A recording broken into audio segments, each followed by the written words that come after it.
We have with us Tess Boade, former Duke Blue Devil turned North Carolina Courage, has a couple of assists in 3 games back since coming off the injured reserve. Tess, let's start with, now that you've gotten a few games under your belt, how has it felt to get back on the field, grow in those minutes, and kind of get back to playing as opposed to observing from the side?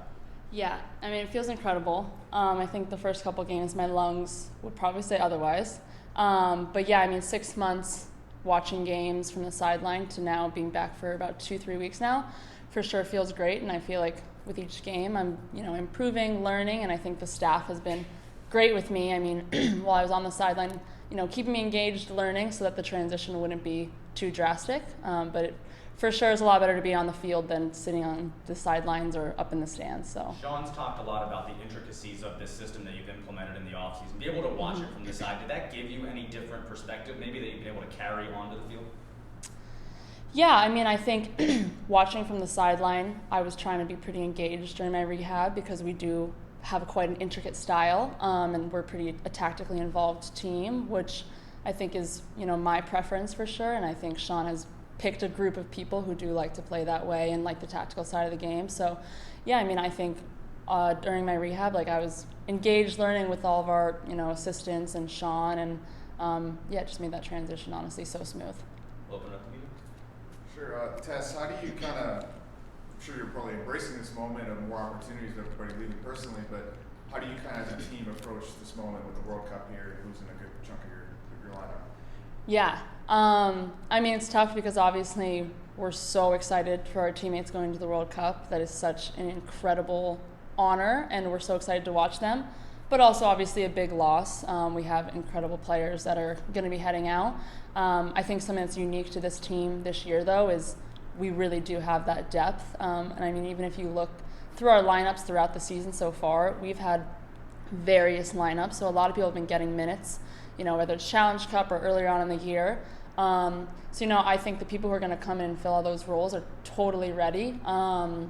Obviously, we're wishing all of the girls of the World Cup the best of luck, but if some of them come back earlier, I'm sure we'll welcome them with some wide arms.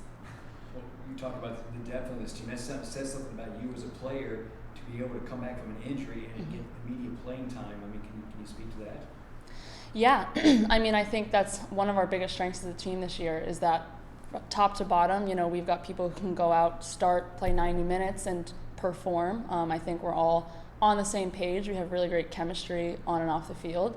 So, like you said, I think people can, come in having not played for a while and play, and they'll pick it up immediately. I think that's a strength of ours this year for sure.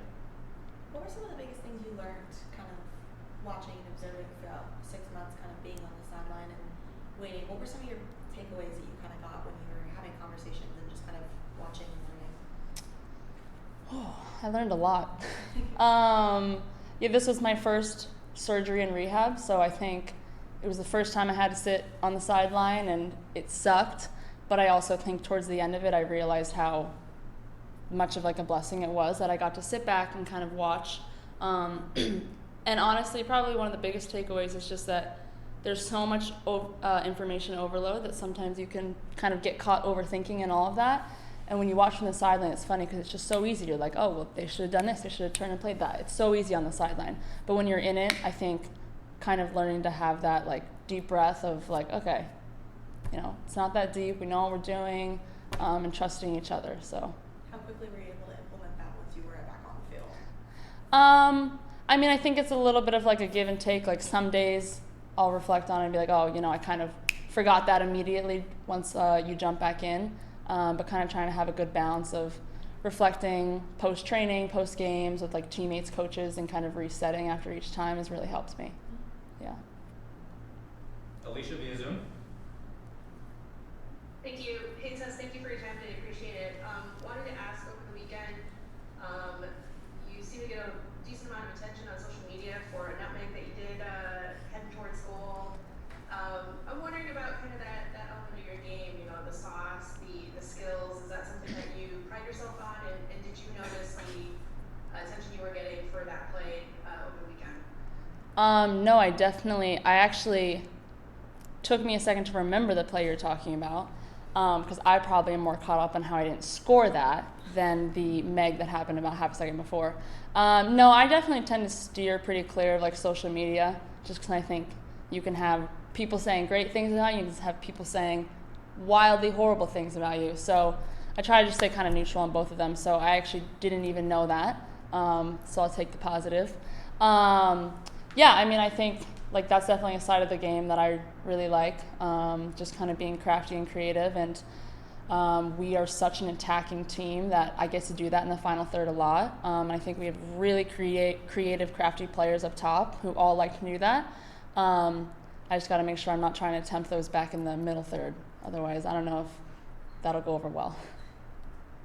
My other question is, in observing the team this season, particularly at training, it seems like you're kind of a person that a lot of people look to, just for a kind word, some banter maybe. I'm wondering what you feel like the vibe is this year on the team, having been on the team in the past as well, and kind of I guess, team ethics so far this season that you've witnessed. Yeah, I mean, each year I think a team vibe is a little different and nuanced because obviously at the pro level, every year, even sometimes mid-season teams change a bit. This year, I mean, we honestly have such a great vibe, and I think that is carrying on over into our success in the field. We've got incredible people who I truly feel like every single person's rooting for everyone. And I mean, I think that comes from like the beginning, the first day of preseason, we all sit down and before we even touch a soccer ball, we lay out all of our culture and what the goals we want in terms of that for the year.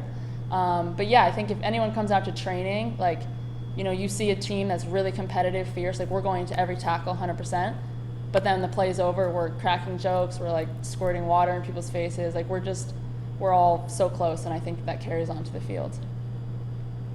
Great, thank you so much. Good luck this weekend. Yeah, thanks, appreciate it. Anybody else? Cool. Awesome. Great job, All Tess. right. Appreciate it. Thanks, Tess. Thank you.